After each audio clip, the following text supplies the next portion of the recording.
Hello and welcome to the 2020 Virtual Open Day. 2020 has been a very difficult year for all of us, for obvious reasons. But thanks to the enthusiasm and resolve of the Nystagmus community and the generosity of National Lottery players, the Nystagmus Network is still here, providing all of our services, albeit virtually. In particular, I'd like to say a big thank you to all our members and supporters, fundraisers and social media followers. We couldn't do any of this without you.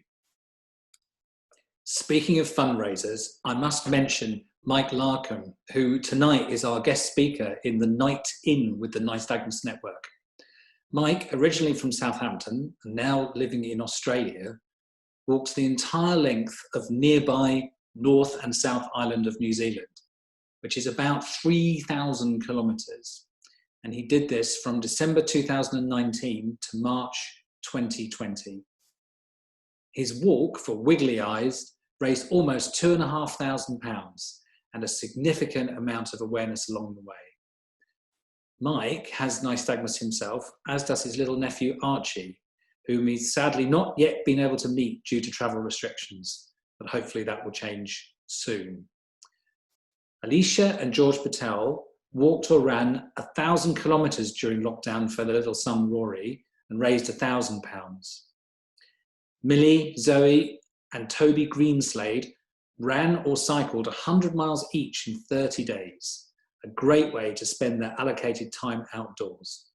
They raised over £1,500 for the Nystagmus Network in honour of Millie's daughter Florence.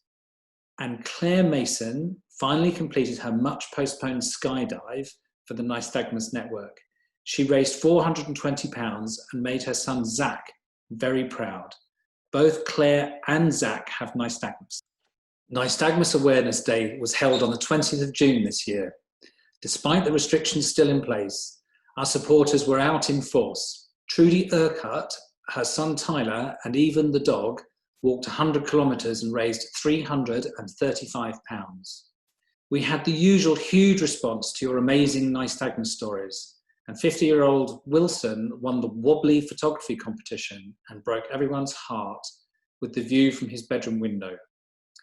He sends a photo home to his mum every night from his bedroom at school, and she secretly entered one of them in the competition. Another highlight of the year was the BBC Radio 4 appeal.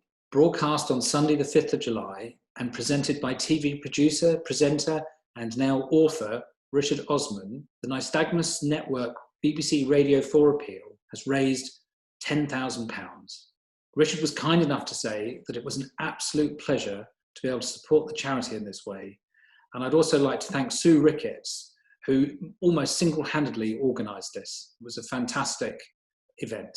Turning now to research. We have been investing in Nystagmus research for over 30 years, and this year is no exception. We have already awarded a small grant for a team to investigate the development of artificial intelligence to monitor and track Nystagmus eye movements. Applications are also being considered from a number of other institutions for a new Nystagmus PhD studentship. The successful applicant will be announced early next year. Both of these awards are thanks to our partnership with Fight for Sight. So back to this virtual open day.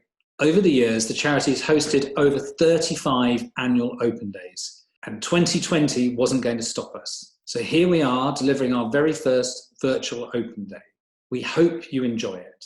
I look forward to meeting you all later this afternoon in real time at the annual general meeting, and again later on over our virtual dinner.